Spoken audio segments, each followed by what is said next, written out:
संत शिरोमणि आचार्य गुरुवर श्री विद्यासागर जी महाराज की जय। नवाचार्य श्री समय सागर जी महाराज की जय। आराम योग प्रणेता पूज्य मुनि श्री प्रणम्य सागर जी महाराज की जय। ओम अरहम नमः। स्वाध्याय प्रेमी बंधुओं, युग श्रेष्ठ आचार्य भगवान श्री 108 विद्यासागर जी महाराज के सरस्वती पुत्र अभीष्ट ज्ञानोपयोगी प्राकृत विज्ञ अरहम योग प्रणेता मुनि श्री प्रणम्य सागर जी द्वारा रचित नई छड़ारा का अनूठा स्वाध्याय गुरु आशीर्वाद से सतत जारी है। हमने प्रथम ढाल में पंच परावर्तन के वर्णन को डिटेल में जाना। ढाल 2, जिसमें सम्यक दर्शन का प्रैक्टिकल स्वरूप मुनि श्री ने बड़े ही सरल और सुंदर तरीके से समझाया है, जिससे हमारे अंदर देव शास्त्र गुरु के प्रति श्रद्धा और दृढ़ होगा। अब चलते हैं नई छड़ाला द्वितीय ढाल की कक्षा की ओर। ओम नमः सिद्धेभ्यः।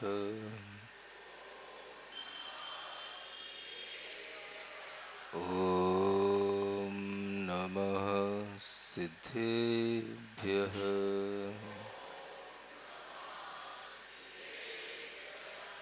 ओम नमः सिद्धेभ्यः।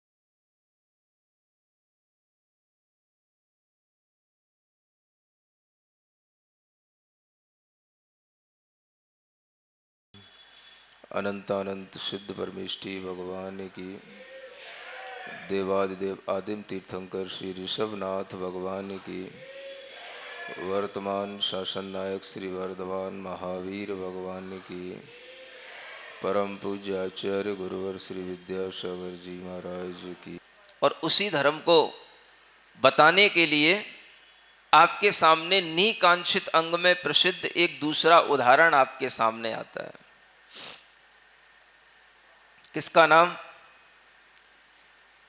निकांक्षित अंग में एक कन्या है जिसका नाम है अनंतमती। क्या नाम है? वह कन्या प्रसिद्ध हुई। आचार्य समंतभद्र महाराज ने उस कन्या का नाम धर्म ग्रंथों में लिखा, निकांक्ष बनी विस विषय जान समदृष्टि अनंतमती बखान। यह नई छेडाला की पंक्तियां सुन रहे हैं आप। कौन सी छेडाला? हाँ, पता है आपको नई छेडाला भी बन चुकी है? कभी पढ़ी है आप लोगों ने? पढ़ने के लिए तैयार रहना।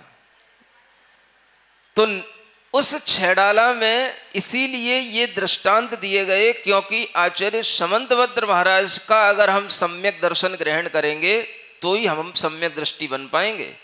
उनने जो सम्यक दर्शन की विधि बताई है वो ही हमारे काम की है, बाकी और कोई विधियां हमारे काम की नहीं है जो आपको सम्यक दर्शन के नाम पर ठगी जाती हैं। सुन रहे हो?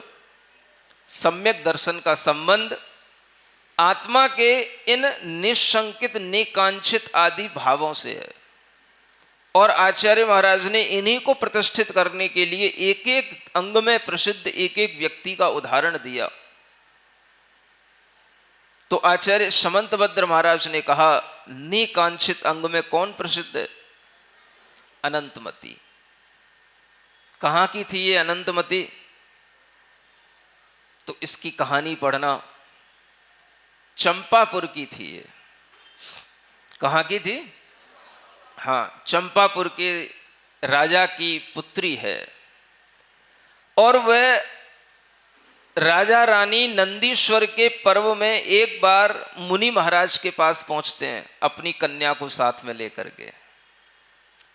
और वहाँ पहुँच कर के मुनि महाराज से निवेदन करके धर्म देशना सुनते हैं, पर्व का महत्व समझते हैं और मुनि महाराज उन्हें समझाते हैं कि इन पर्व के दिनों में नंदीश्वर की पूजा करो, नंदीश्वर द्वीप की 8 दिनों तक आराधना करो, नंदीश्वर के जिनालय और जिनबिंबों की उपासना करो और साथ में पूर्ण रूप से सदाचार का पालन करो।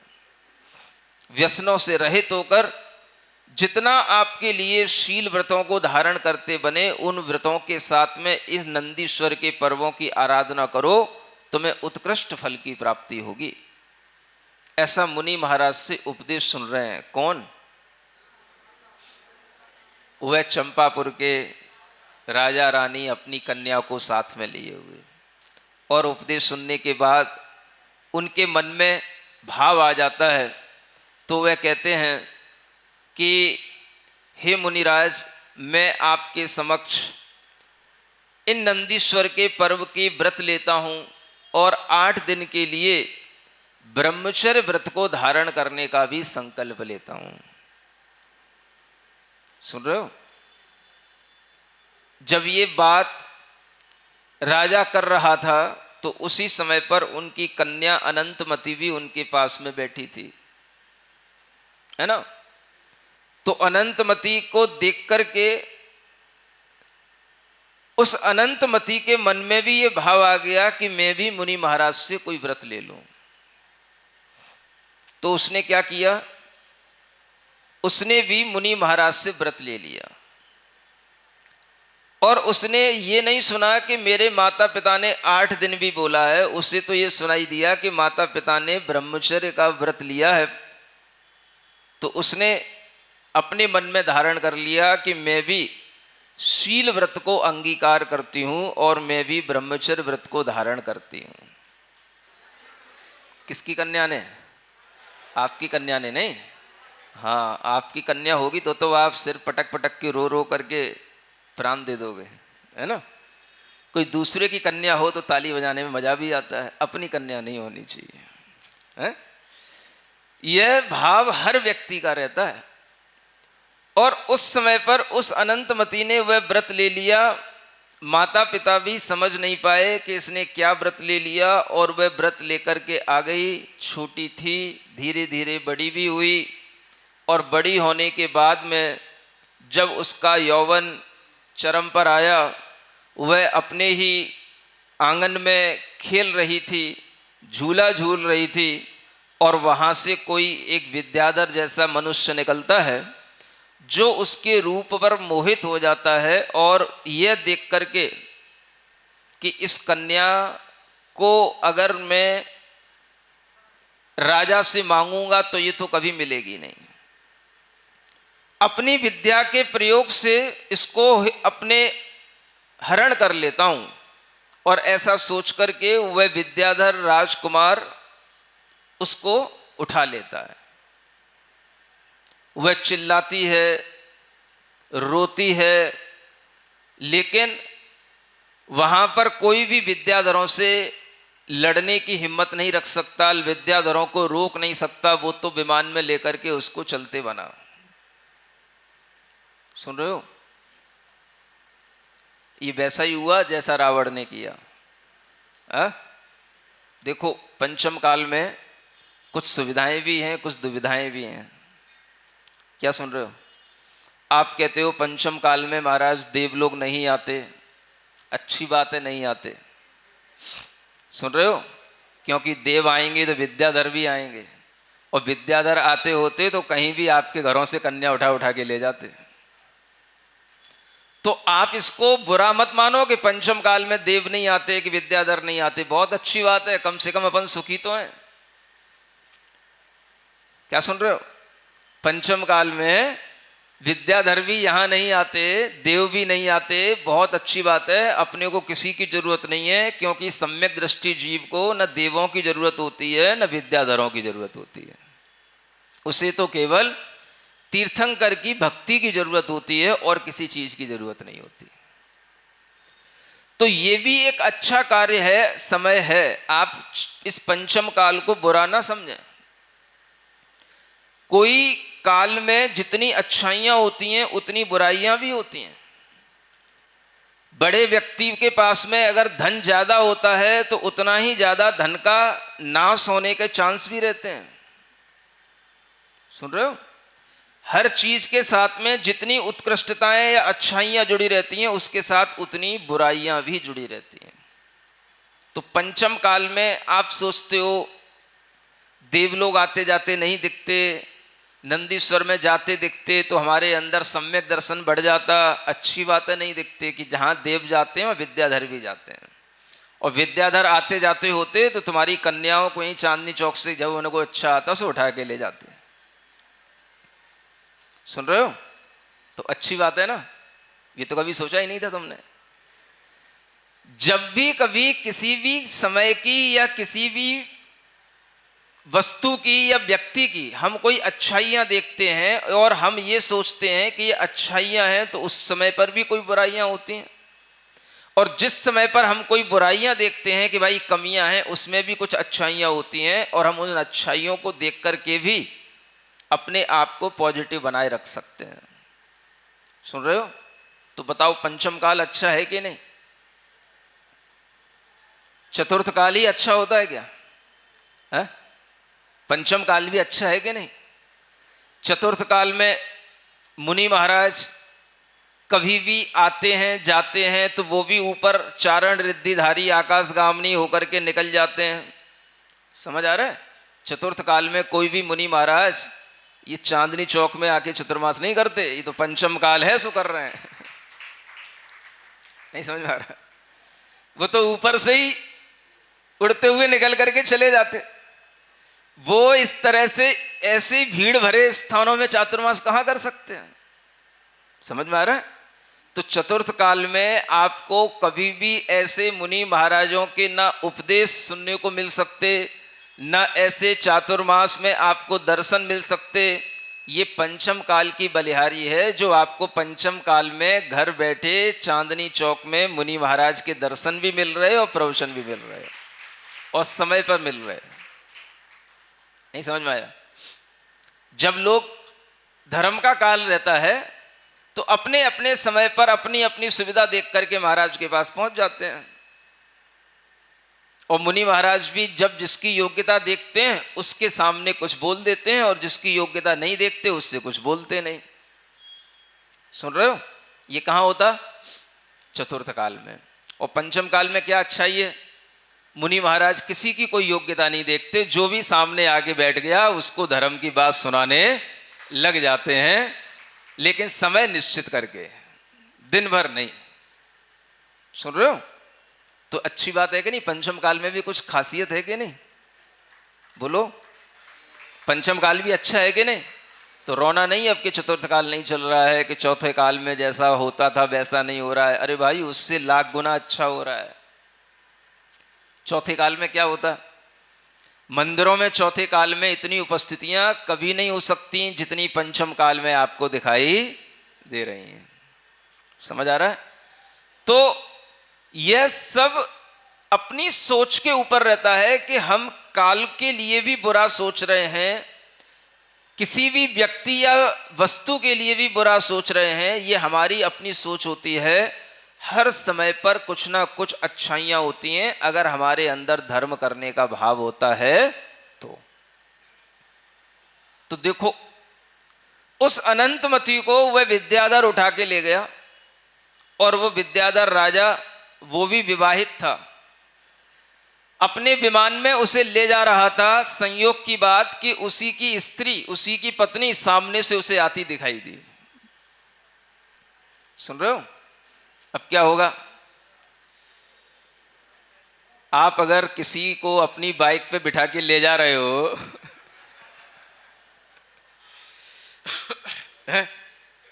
और आपकी पत्नी सामने आ जाए तो क्या हालत होगी आपकी? बताओ।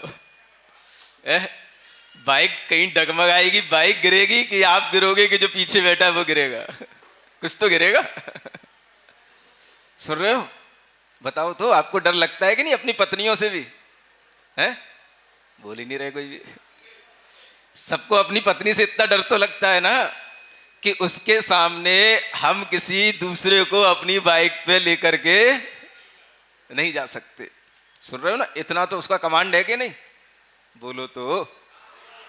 अरे भाई ये अच्छी बात है, अगर इतना कमांड बना रहेगा तभी आपके लिए वह स्वदार संतोष नाम का व्रत पलेगा। ये कमांडिंग उसको आपके व्रत पालने के लिए है। समझ में आ रहा है? अगर ये उसकी कमांडिंग बनी रहेगी तो आप कभी दूसरी स्त्री के लिए विचार नहीं करोगे। वह राजा जब देखता है कि सामने मेरी स्त्री आ रही है अपने विमान में, सुन रहे हो, पहले भी सबके पास अलग अलग विमान होते थे, जैसे आज सबकी अलग अलग कारें होती हैं ना, ऐसे विद्याधरों के अपने अपने राजा के अलग विमान है, रानियों के अलग विमान है, बच्चों के अलग विमान है। ये सब पुरानी परंपरा चली आ रही है ना। अब वह सामने देखा तो उसके तो हक्के बक्के छूट गए, ये सामने कैसे आ गई अचानक से, और मेरे साथ जो दूसरी कन्या है, अब इससे मैं क्या कहूँगा, ये क्या सोचेगी, ये मेरे लिए क्या कलंक लगा देगी या मुझे छोड़ करके चली जाएगी, ये अब कैसे मैं इससे बचूं। ऐसा विचार करते करते उस विद्याधर के मन में आया कि इस कन्या को यहीं छोड़ देता हूं। सुन रहे हो? और उसने उस कन्या को जाते समय जो रास्ते में जंगल पड़ रहा था, उस जंगल में ही उसको छोड़ दिया। ऊपर से ऐसे टपका नहीं दिया। हाँ, एक विद्या होती है जिसको पर्णलग्भी विद्या कहते हैं, जिसमें पत्ते के समान वह जीव हल्का हो जाता है। समझ आ रहा? तो ऐसे बिल्कुल हल्की होकर के वह उस जंगल में पहुंच गई और वह अकेली रह गई। वह विद्याधर उड़ करके अपनी रानी के साथ चला गया। उसने जो अपनी रानी को समझाया हो वो अलग बात है। अब कहानी अटक गई कि ये अनंतमती का इस जंगल में क्या होगा।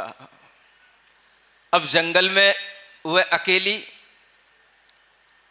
परेशान होने लगी, भटकने लग गई। अब उसके पास में कुछ नहीं, बस क्या है, धम्मम शरणम पव्वज्जामि।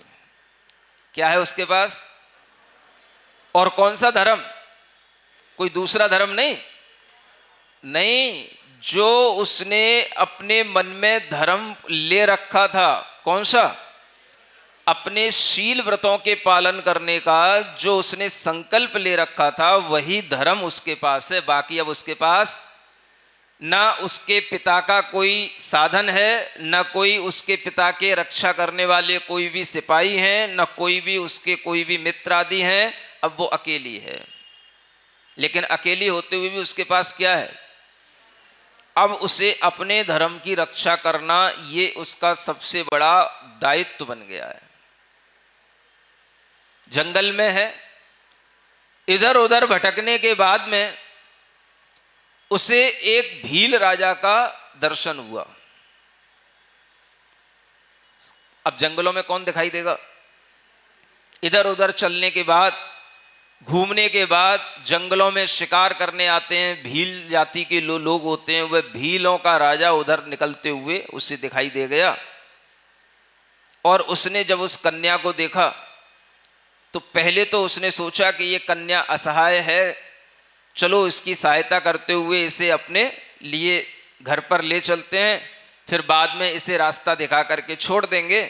और वह उसे घर पर ले गया, लेकिन घर पर ले जाने के बाद में उसकी नीयत में फर्क आ गया। क्या फर्क आ गया? उसके मन में विचार आ गया, ऐसी सुंदर कन्या मुझे फिर कहाँ मिलेगी। तो उसने उसके सामने प्रस्ताव रख दिया। क्या प्रस्ताव रख दिया? विवाह का प्रस्ताव रख दिया।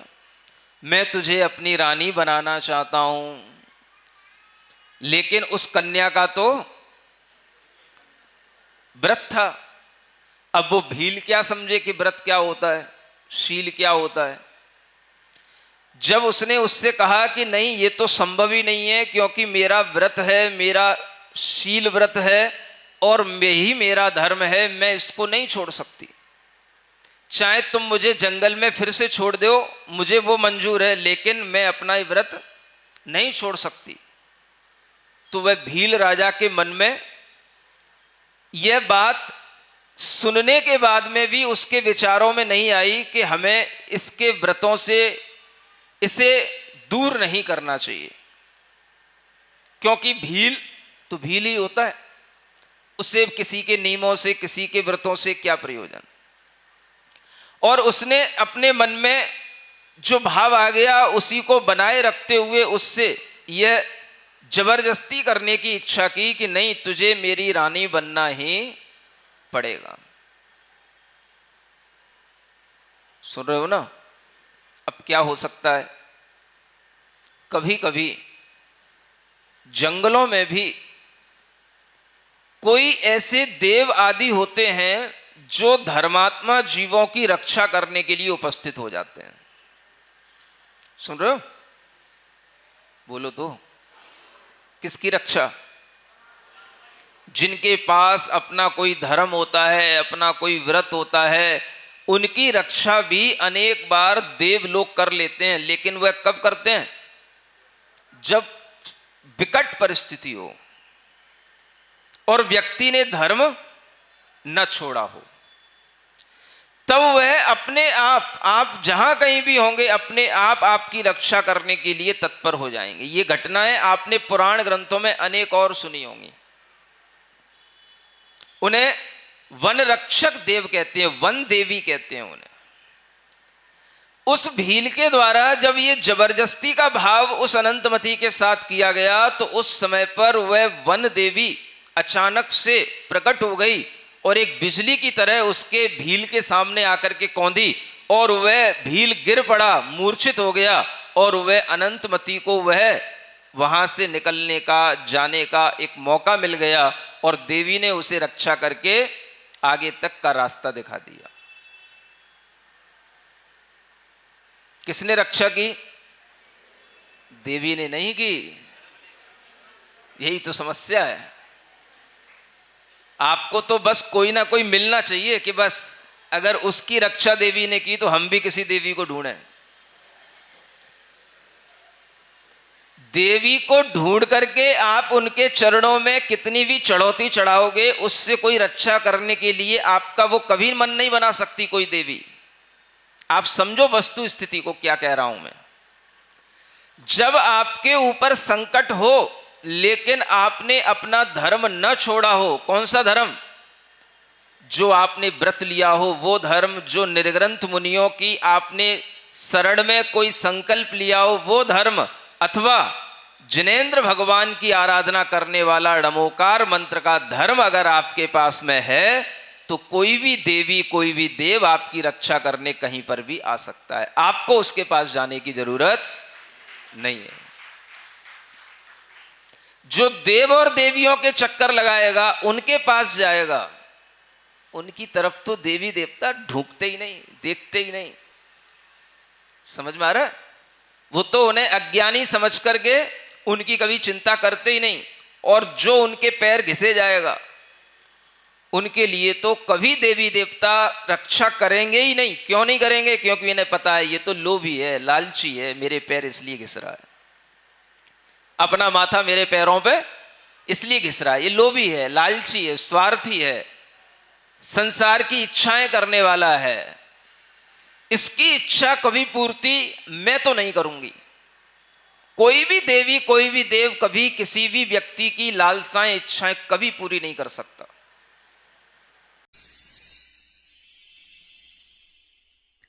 सिरिजिणवाणी जग कल्याणी जग जन मदतम मोहरी जनमण हारी गढ़हर हारी जम जरा भव रोग हरि तिथ्य राणम दिव्य झुणिम जो पड़ई सुणई मय्ये धारई राणम सौख मणंतम धर्य सासद मोक्ष पदम पावई सासद मोक्ष पदम पावई।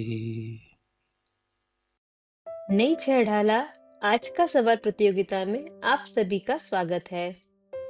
आज का सवाल है, भील से अनंतमती की रक्षा किसने की? भील की पत्नी ने, सेठ ने, वन देवी ने या राजा ने? कल के सवाल का सही उत्तर है विद्याधर। अब अपना जवाब हमें कल शाम 5 बजे तक भेजें। 3 भाग्यशाली विजेताओं को मिलेंगे आकर्षक उपहार। अपना जवाब भेजने के लिए लिंक पर जाएं या क्यूआर कोड स्कैन करें। ओम अरहम नमः।